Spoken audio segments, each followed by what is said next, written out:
This is a reading from the poem of the Man God by Mary Magdalene, Volume 2, Episode 244. Jesus at Nazareth, 6th of August, 1945. The first place where Jesus stops in Nazareth is the house of Alphaeus. He is about to enter the kitchen garden when he meets Mary of Alphaeus, who is going to the fountain carrying 2 copper amphoras. "Peace be with you, Mary," says Jesus, embracing his relative, who, effusive as usual, kisses him, shouting for joy. "This will certainly be a peaceful, joyful day, my Jesus, because you have come. Oh, my dear sons, how happy is your mother to see you." And she kisses her big boys who were behind Jesus. "You are staying with me today, are you not? I have just lit the oven for the bread, and I was going to the fountain because I do not want to interrupt its baking." "Mother, we will go," say her sons, taking the amphoras. "How kind they are, aren't they, Jesus?" "Yes, they are so kind," confirms Jesus. "Also to you, are they not? Because if they should love you less than they love me, they would be less dear to me. Be not afraid, Mary. They are nothing but joy to me." "Are you alone?" "Mary went away so suddenly. I would have come too. She was with a woman." "A disciple?" "Yes, Martha's sister." "Oh, blessed be God. I have prayed so much for that. Where is she?" "There she is, arriving with my mother, Martha, and Susanna. The women, in fact, have just turned the corner, followed by the apostles." Mary of Alphaeus runs to meet them, and she exclaims, "How happy I am to have you as my sister. I should say daughter, because you are young and I am old, but I will call you by the name which is so dear to me, since I call my Mary by it. Come, my dear, you must be tired, but you are certainly happy." And she kisses the Magdalene, holding her by the hand, as if she wanted her to feel more deeply that she loves her. The fresh beauty of Mary Magdalene seems more striking when she is close to the rather run-down figure of good Mary of Alphaeus. "You are all staying with me today. I will not let you go away." And with a deep, involuntary sigh of her soul, confession escapes her. "I am so lonely. When my sister-in-law is not here, my days are sad and lonely." "Are your sons not here?" asks Martha. Mary of Alphaeus blushes and sighs. "With their souls, yes. They are still here. To be a disciple joins and divides. But as you came, Mary, they will come too." And she wipes a tear. She looks at Jesus, who is watching her pitifully, and she strives to smile and asks, "It takes a long time, doesn't it?" "Yes, Mary, but you will see it happen. I was hoping, after that Simon, but he heard of other things, and he became hesitant again." "Love him just the same, Jesus." Can you doubt it? While Mary is speaking, she prepares some refreshments for the pilgrims, turning a deaf ear to the words of everybody assuring her that they need nothing. "Let us leave the women disciples in peace," says Jesus, and he concludes, "and let us have a walk through the village." "Are you going away?" "The other sons may come."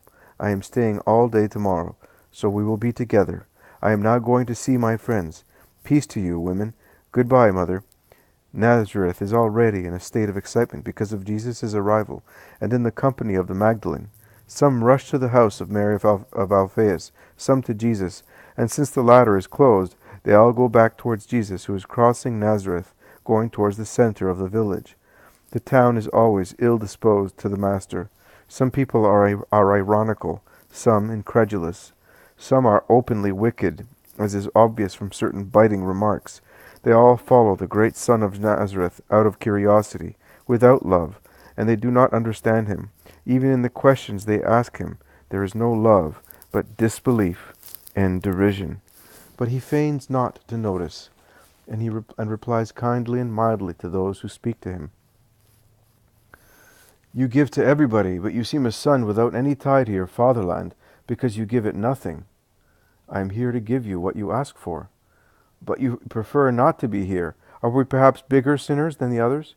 "There is no sinner, no matter how big he may be, whom I do not wish to convert, and you are not worse than the others. However, you do not say that we are better than the others. A good son always says that his mother is better than any other mother, even if she is not so. Is perhaps Nazareth a stepmother to you?" "I am not saying anything. When it is not possible to say that one is good, and when one does not wish to lie, to be silent is the charitable rule towards others and oneself. But you would be readily praised if you only came to my doctrine." "So you wish to be admired?"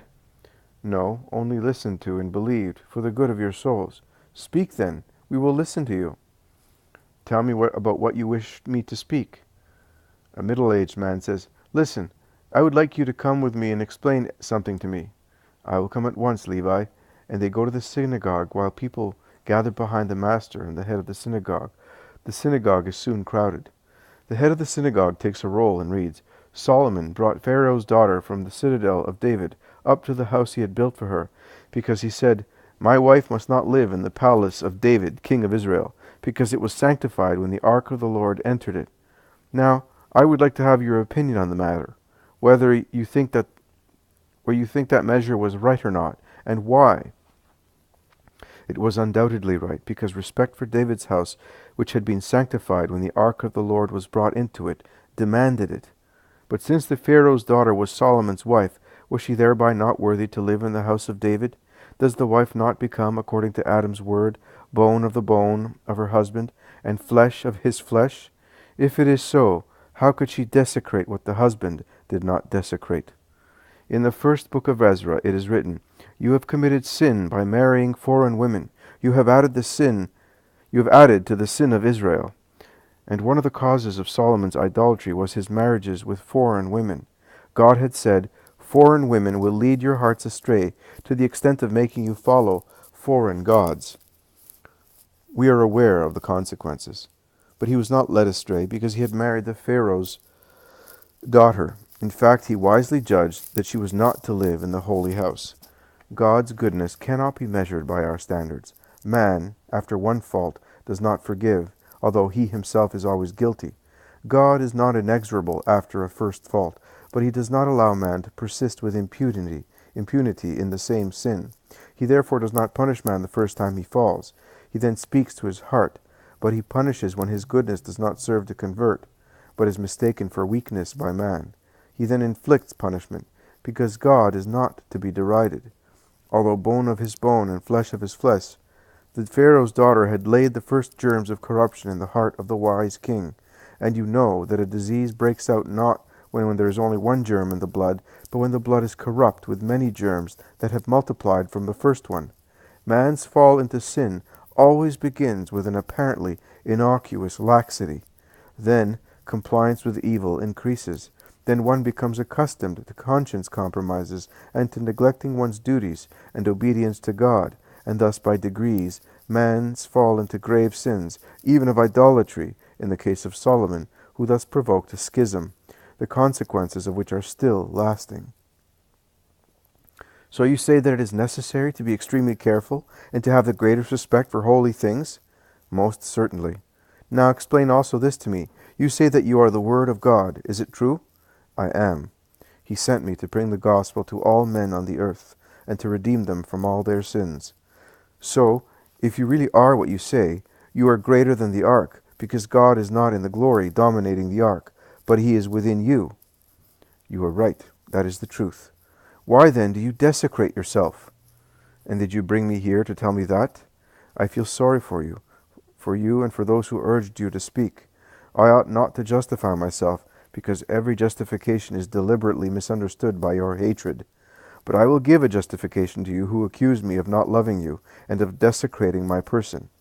Listen, I know what you are hinting at, but I reply to you, you are wrong. As I open my arms to those who are dying in order to bring them back to life, and I call the dead and give their lives back to them, likewise I open my arms to those who are more truly about to die, and to those who are more truly dead, sinners, to bring them to eternal life, and to raise them, if they are already putrid, so that they may not die again. But I will tell you a parable. A man became a leper because of his many vices. Human society banished him from its company, and the man, in dire solitude, began to ponder on his situation, and his sins, which had brought him to that state. Many years passed thus, and when he had given up hope, he suddenly recovered his health. The Lord had mercy on him because of his many prayers and tears. What did the man then do? Could he go back home because the Lord had had mercy on him? No, he had to show himself to the priest, who, after examining him for some time, had him purified, and sacrificed 2 sparrows. And after washing his clothes, not only once, but twice, the man went back to the priest with the prescribed spotless lambs, the ewe lamb, flour, and oil. The priest then led him to the door of the tabernacle, and the man was finally religiously readmitted amongst the people of Israel.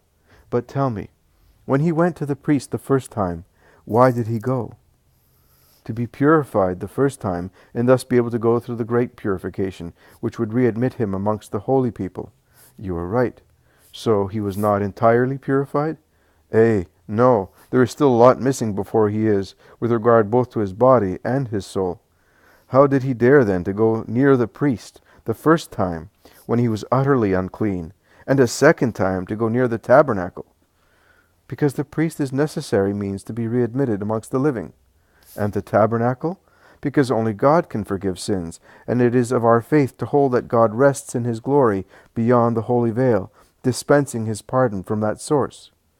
So the cured leper is not yet clear of sin when he approaches the priest and the tabernacle? No, certainly not. Men with twisted thoughts and insincere hearts, why do you accuse me, if I, priest and tabernacle, allow spiritual lepers to approach me? Why do you have two measures to judge? Yes, the woman who was lost is now here with me, as well as Levi the publican, who is here with his new soul and his new office, and many others as well, who came before them. They may stay because they have been readmitted amongst the people of the Lord. They were brought to me by the will of God, who has given me the power to judge and absolve, to cure and raise people from the dead. There would be desecration if they persisted in their idolatry, as the Pharaoh's daughter did. But there is no desecration, because they have embraced the doctrine that I brought to the earth, and through it they have risen to the grace of the Lord. Men of Nazareth, who lay snares for me, as you do not think that it is possible that the true wisdom and justice of the word of the Father are in me, I say to you, imitate sinners. They truly surpass you in coming to the truth. And I also say to you, do not have recourse to mean snares to oppose me. Do not do that. Ask, and I will give you the vital word, as I give it to everyone who comes to me. Receive me as a son of this land of ours. I bear you no grudge. My hands are full of caresses, and my heart of the desire to teach you and make you happy. I am so anxious to please you that if you wish so, I will spend the Sabbath with you, teaching you the new law. There is a conflict of opinions amongst the crowd, but curiosity or love prevails, and many shout, Yes, we will be here tomorrow, and will listen to you. I will pray that every obstacle oppressing your hearts may be removed during the night, so that every prejudice may vanish, and with free minds you may understand the voice of God that has come to bring the gospel to the whole world. But it is my desire that the first place capable of receiving it may be the town where I grew up. Peace to you all.